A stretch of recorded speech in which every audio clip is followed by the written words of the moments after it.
दोस्तों स्वागत है आपका अपने यूट्यूब चैनल स्टडी मैथ्स 91 में। तो आज की क्लास है आपकी हिंदी के प्रैक्टिस सेट की जो आ चुकी है। तो आप लोगों के लिए डेली एक प्रैक्टिस सेट आता है हिंदी का, बहुत ही इंपॉर्टेंट। तो चलिए स्टार्ट करते हैं आज की क्लास, ठीक है। तो पहला क्वेश्चन है आपका, शब्द भाषा की कैसी इकाई है? तो कैसी इकाई है शब्द भाषा की? स्वतंत्र इकाई है, सार्थक इकाई है, या स्वतंत्र एवं सार्थक इकाई है, या उपयुक्त में से कोई नहीं? तो क्या है आंसर? आंसर नंबर इसका ठीक होगा आपका आंसर नंबर सी। कौन सा ठीक है? जो शब्द है वो भाषा की सार्थक एवं स्वतंत्र दोनों इकाई है, ठीक है। नेक्स्ट क्वेश्चन की ओर चलते हैं। नेक्स्ट क्वेश्चन है, निश्चित अर्थ को प्रकट करने वाले वर्ड समूह को क्या कहते हैं? जो निश्चित अर्थ को प्रकट करने वाले शब्द को क्या कहते हैं बताओ? ये तो सबको पता होगा, क्या कहते हैं? शब्द कहते हैं। ऑप्शन नंबर डी बिल्कुल ठीक है, ठीक है। कौन सा ऑप्शन ठीक है? बिल्कुल डी, ठीक है। नेक्स्ट क्वेश्चन, शब्द शक्ति का प्रकार नहीं है। तो बताइए शब्द शक्ति मतलब शब्द जो है वो कौन सा जो शक्ति का प्रकार नहीं है, कौन सा नहीं है? देखो, अभिधा, लक्षणा, व्यंजना। तो कौन सा नहीं है? ऑप्शन नंबर बी, तत्सम क्या है? शब्द शक्ति का प्रकार नहीं है, ठीक है। नेक्स्ट क्वेश्चन, प्रयत्न के आधार पर ला किस प्रकार की ध्वनि है? प्रयत्न के आधार पर ला किस प्रकार की ध्वनि है? तो कैसी ध्वनि है? ऑप्शन नंबर ए पार्श्विक ध्वनि है, बी उच्छिप्त ध्वनि है, सी प्रकंपित ध्वनि है, डी संघर्षशील ध्वनि है। तो इसका आंसर क्या होगा बताइए? इसका आंसर होगा ऑप्शन नंबर ए, पार्श्विक ध्वनि है। कौन सी ध्वनि है? पार्श्विक ध्वनि, ठीक है। ऑप्शन नंबर ए बिल्कुल इसका ठीक आंसर है। नेक्स्ट क्वेश्चन, हिंदी को स्पर्श घोष महाप्राण ओष्ठ व्यंजन ध्वनि है। मतलब हिंदी की स्पर्श घोष और महाप्राण ओष्ठ ध्वनि कौन सी है? तो आपको पता है महाप्राण कौन से होते हैं, ओष्ठ कौन से होते हैं, और स्पर्शी व्यंजन कौन से होते हैं, ये सब आपको पता है। देखो, स्पर्शी आपके 25 होते हैं, घो है ना, और आपका महाप्राण कौन से होते हैं? अल्प प्राण होते हैं 1, 3, 5, ठीक है। अल्प प्राण क्या होते हैं आपके?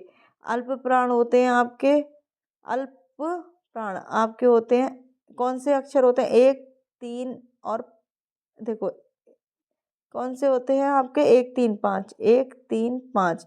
और महाप्राण होते हैं आपके दूसरा और चौथा, ठीक है, ये याद रखना है। तो इसमें कौन सा है दूसरा और चौथा?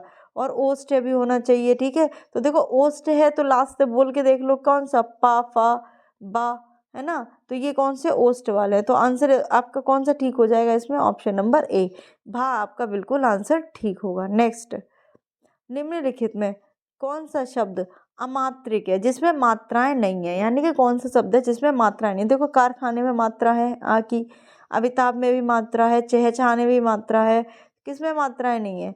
तो कलरव, ठीक है, इसमें कोई भी मात्रा नहीं है, सादा सिंपल बना हुआ है, ठीक है। तो आंसर आपका सी बिल्कुल ठीक हो गया। नेक्स्ट क्वेश्चन, इसमें क्या बताना है कि आपका कौन सा शब्द शुद्ध है, ठीक है। तो कौन सा शब्द शुद्ध है? अतियोक्ति, कवियत्री, अनुग्रहित, परीक्षा, पक्षिगण। तो देखो आपको दिख रहा होगा कौन सा शब्द, अतियोक्ति ठीक है क्या? नहीं। तो कौन सा ठीक है? अनुग्रहित भी ठीक नहीं है, पक्षिगण में। तो कौन सा ठीक है आपका? कवियत्री आपका बिल्कुल ठीक शब्द है इसमें, ठीक है, बिल्कुल ठीक शब्द आपका कवियत्री है। नेक्स्ट क्वेश्चन, अब देखो इसमें भी यही है, पुरस्कार सही लिखा है क्या? बारजी सही लिखा है, सामर्थ्य सही लिखा है, पूज्य सही लिखा है। बताइए कौन सा शब्द सही लिखा है? तो आपको दिख रहा होगा पूज्य भी गलत है, पुरस्कार भी गलत है, और ब्राजी भी ठीक, ब्राजरी भी गलत है। कौन सा ठीक है? ऑप्शन नंबर बी, सामर्थ्य बिल्कुल ठीक लिखा हुआ है, सामर्थ्य, ठीक है। तो ऑप्शन बी ठीक है। नेक्स्ट, बसंत के 4 पर्याय दिए गए हैं, इनमें से त्रुटिपूर्ण कौन है? यानी कि बसंत का कौन सा पर्याय इनमें से नहीं है? तो देखो आपको पता है, ऑप्शन नंबर 1 ऋतुपति, ऋतुपति क्या है? बसंत का पर्याय है, ठीक है। कुसुमाकर भी है, मधुमास भी है, कौन सा नहीं है? तो ऑप्शन डी बिल्कुल ठीक है, ऑप्शन डी इसका पर्यायवाची नहीं है, किसका? बसंत का, ठीक है। तो नेक्स्ट क्वेश्चन, नेक्स्ट क्वेश्चन है 48, निम्नलिखित में से किस शब्द में उपसर्ग लगा हुआ है? तो बताइए कौन से शब्द में उस उपसर्ग लगा हुआ है? देखो, नंबर ए लालिमा, नंबर बी पराजय, नंबर सी दशक, और नंबर सी कारीगर। तो देखो आपको दिखा है लालिमा में कोई आपका उपसर्ग नहीं है, दशक में भी कोई उपसर्ग नहीं है, कारीगर में भी कोई उपसर्ग नहीं है, किसमें है उपसर्ग आपका? किसमें है आपका उपसर्ग? पराजय में। कितने? पराजय में। तो ऑप्शन इसमें कौन सा है? परा, ठीक है, कौन सा उपसर्ग है आपका? परा। ठीक है, तो आपका ऑप्शन नंबर बी बिल्कुल ठीक है। नेक्स्ट क्वेश्चन, योग ऋण शब्द कौन कौन है? अब देखो, आपका ये शब्द रचना के आधार पर है, यौगिक है ना, और यौगिक शब्द और योग ऋण शब्द, ठीक है, ये इसी पे है, तो ये पढ़ाए जाएंगे। अभी नहीं आ पा रही है आपकी क्लास, तो योग ऋण शब्द वो होते हैं जो तीसरा अर्थ दें, है ना, दो शब्दों से मिलकर बने और जो तीसरा अर्थ दें। तो कौन सा है इसमें? योद्धा है, दशानन है, राक्षस है, या सुर है? तो कौन सा है इसका आंसर? आपका दशानन। ठीक है, जो कि रावण, तीसरा अर्थ क्या दे रहा है? रावण के लिए दे रहा है। ठीक है, तो ये आपका बिल्कुल ठीक है। नेक्स्ट क्वेश्चन की ओर चलते हैं। आपका निम्नलिखित में शब्द युग्मों में से कौन सा असंगत है? कौन सा असंगत है ये बताना है आपको। ठीक है, तो कौन सा असंगत है? देखो, अफसोस फारसी शब्द है, बिल्कुल ठीक है। कैंची तुर्की शब्द है, बिल्कुल ठीक है। गमला पुर्तगाली शब्द है, बिल्कुल ठीक है। कारतूस अंग्रेजी शब्द है, नहीं। कारतूस आपका कैसा शब्द है? फ्रेंच शब्द है। कारतूस कैसा शब्द है आपका? फ्रेंच।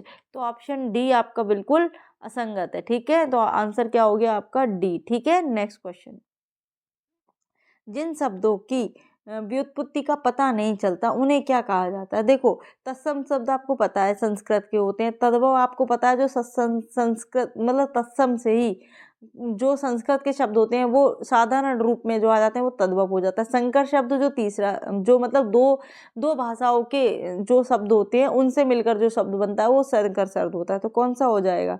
जिनकी उत्पत्ति का पता नहीं चलता उनको हम देशज कहते हैं। ठीक है, ठीक है, नेक्स्ट क्वेश्चन, अधिकृत शब्द का विलोम है। तो अधिकृत शब्द का विलोम क्या है बताइए?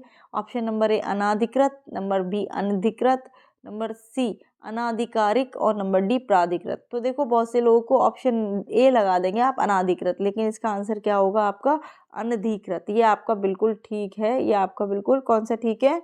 ये ऑप्शन बी आपका बिल्कुल ठीक है, अनधिकृत। ठीक है, तो नेक्स्ट क्वेश्चन की ओर चलते हैं। स्टेशन किस भाषा का शब्द है? तो बताइए, स्टेशन किस भाषा का शब्द है? आपको पता है स्टेशन का कोई हिंदी शब्द नहीं है, तो ये किसका भाषा का? फ्रेंच नहीं है, डच नहीं है, चीनी नहीं है, किस भाषा का शब्द है? ये आपका अंग्रेजी भाषा का शब्द है। तो ऑप्शन बी बिल्कुल ठीक है। नेक्स्ट, हवा का पर्यायवाची नहीं है। ठीक है, हवा का पर्यायवाची कौन सा नहीं है? तो देखो, वायु, समीर, बयार, ये सब किसके पर्यायवाची हैं? हवा के पर्यायवाची हैं। तो कौन सा इसका पर्यायवाची नहीं है? Option number D. Option number D क्या है? बिल्कुल सही है, ध्वज इसका पर्यायवाची नहीं है। ठीक है, नेक्स्ट, निम्नलिखित में से किस शब्द के पर्यायवाची गलत हैं? तो देखो, अब ऑप्शन ए में है कमल, कमल के पर्यायवाची जलज, पंकज, सरोद होते हैं, बिल्कुल ठीक है। ऑप्शन बी पुष्प, कुसुम, फूल, सुमन, ये भी ठीक है, पर्यायवाची है इसके। सरस्वती, गिरा, भारती, बाणी, ये भी बिल्कुल ठीक है।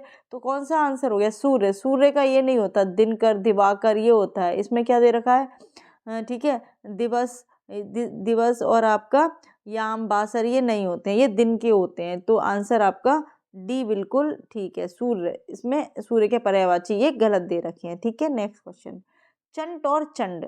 ठीक है, चंट और चंड का मतलब, इनका मतलब कौन कौन सा है इसमें? देखो, चंट को हम क्या कहते हैं? कहते हैं ना बहुत चंट है, तो क्या कहते हैं? चतुर। और चंड, जिस चंड का मतलब जो जो बहुत ज्यादा गुस्सैल होता है उसको कहते हैं चंड। तो कौन सा आंसर हो जाएगा? आपको देख के ही पता चले, क्या धोखेबाज होगा? नहीं। मदप होगा? नहीं। चोर होगा? नहीं। तो ऑप्शन नंबर ए ठीक है, बिल्कुल चतुर और क्रोधी। ठीक है, नेक्स्ट, छत्र और छत्र, छत्र और छत्र का है। तो देखो, मुकुट होगा, छाता होगा? नहीं। छाता होगा या क्षत्रिय होगा, राजा होगा या सेनापति होगा, या विद्यार्थी होगा या सैनिक होगा? तो इसका ऑप्शन नंबर बी बिल्कुल ठीक है, छत्र माने छाता और छत्र माने क्षत्रिय। ठीक है, नेक्स्ट क्वेश्चन, निम्नलिखित में से अशुद्ध वाक्य है। अब देखो, पढ़ते हैं। उसने अपने प्राण की बाजी लगा दी थी। नेक्स्ट, बी ऑप्शन है, राम, सीता और लक्ष्मण वन को गए। सी, उसकी आंखों से आंसू निकल पड़े। नंबर डी, आपकी महत्ता से सभी लोग परिचित हैं। तो इसमें देखो, पढ़ के पता चला उसने अपने प्राण की बाजी लगा दी थी, तो ये आपका बिल्कुल गलत है। ठीक है ना, अशुद्ध वाक्य, ये अशुद्ध है आपका, बाकी सब ठीक है। तो नेक्स्ट क्वेश्चन, किए गए उपकार को ना मानने वाला व्याकरण की दृष्टि से क्या है? जो जो किसी के उपकार को ना माने उसे क्या कहते हैं? क्या कृत्यघ्न कहते हैं, कृतज्ञ कहते हैं, अपकृत कहते हैं, उपकृत कहते हैं? तो क्या कहते हैं उसे? इसका आंसर होगा आपका ए। क्या कहते हैं उसे? कृत्यघ्न कहते हैं। ठीक है, नेक्स्ट क्वेश्चन, जिसके सर पर चंद्र हो के लिए उपयुक्त शब्द है। जिसके सर पर चंद्र हो, क्या कहते हैं उसे? चंद्रशिखर, चंद्रशेखर, चक्रधर या चंद्रग्रहण? तो उसे कहते हैं चंद्रशेखर। ऑप्शन नंबर बी ठीक है। नेक्स्ट क्वेश्चन, हरियाली है। हरियाली कौन सी संज्ञा है बताइए? जातिवाचक संज्ञा है, समूहवाचक संज्ञा है, भाववाचक संज्ञा है, विशेषण है? तो हरियाली क्या होती है आपकी? हरियाली होती है आपकी भाववाचक संज्ञा। कौन सा आंसर ठीक है? भाववाचक संज्ञा। नेक्स्ट क्वेश्चन, निम्नलिखित शब्दों में से किस एक लिंग परिवर्तन हिंदी भाषा में प्रचलित नहीं है? तो बताइए। देखो, चाचा का लिंग होता है परिवर्तन चाची, बहन का भाई, भैंसा का भैंस, है ना। लेकिन कोयल का कोई भी लिंग परिवर्तन नहीं होता है। कोयल का क्या होता है? लिंग परिवर्तन नहीं होता। तो आंसर क्या हो जाएगा? सी बिल्कुल सही है, कोयल। ठीक है। नेक्स्ट क्वेश्चन आपका, निम्नलिखित में से कौन सा शब्द सदा बहुवचन में प्रयोग होता है? तो बताइए कौन सा वक्त? देखो, शिशु आपका एक वचन में। कौन सा जो हमेशा ही आप उसे क्या कहें? प्राण निकल गए। ठीक है, कौन सा होगा? हम प्राण के बारे में बोलेंगे तो ये तो है उसका प्राण चला गया, नहीं, प्राण निकल गए। तो क्या बोलेंगे? ऑप्शन नंबर डी बिल्कुल ठीक है, जो हमेशा बहुवचन में प्रयोग होता है। तो नेक्स्ट क्वेश्चन है आपके, चैन की बंसी बजाना का अर्थ है। तो चैन की बंसी बजाना, तो अब देखो ऑप्शन पढ़ो। नंबर ए, साइकिल की चैन की बांसुरी बनाकर बजाना, नहीं। बी, मौज करना। सी, फुर्सत में बंसी बजाना। सी, डी, बेरोजगार होना। तो चैन की बंसी बजाने का अर्थ क्या हो जाएगा आपका? बी, मौज करना। मतलब चैन की बंसी वही बजाता है जो आराम से मौज करता है। ठीक है। नेक्स्ट क्वेश्चन, निम्नलिखित में से कौन गलत सुमेलित है? तो बताओ। अंगूठे पर मारना, परवाह ना करना, ठीक है, परवाह ना करना, कान काटना, मात करना, नजर करना, भेंट करना, नजर पर चढ़ना, तो क्या आंख बचाना? तो ये तीनों आपके सही है। कौन सा गलत है आपका? ऑप्शन नंबर डी बिल्कुल गलत है, यानी इसमें से ये सही है, नजर पर चढ़ना, इसका ये आंसर नहीं है।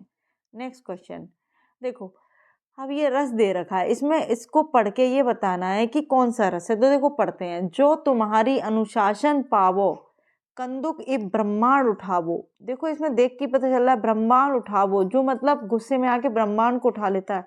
कांचे घट जिमी डारो फोरी, सकऊ मोरी मूसक जिमी तोरी। तो इसमें देख के कुछ शब्द ऐसे आ जाते हैं जिनसे देख के पता चलता है कौन सा। तो इसमें कौन सा? शांत रस है? नहीं। अद्भुत रस है? नहीं। वीर रस है? नहीं। इसमें कौन सा रस है आपका? रौद्र रस। ठीक है, रौद्र। ठीक है, तो ऑप्शन डी आपका बिल्कुल ठीक है। नेक्स्ट क्वेश्चन, या अब देखो, या अनुरागी चित्त की गति समूझू नहीं कोई, ज्यों ज्यों बूढ़े श्याम रंग त्यों तो उज्जवल होए। तो इसमें कौन सा है? ज्यों ज्यों बूढ़े श्याम रंग त्यों तो उज्जवल होए, मतलब ये कह रखा है जो अलंकार कौन सा है? तो इसमें विरोध करा है, मतलब किसी चीज का भास हो रहा है ना, आभास होना।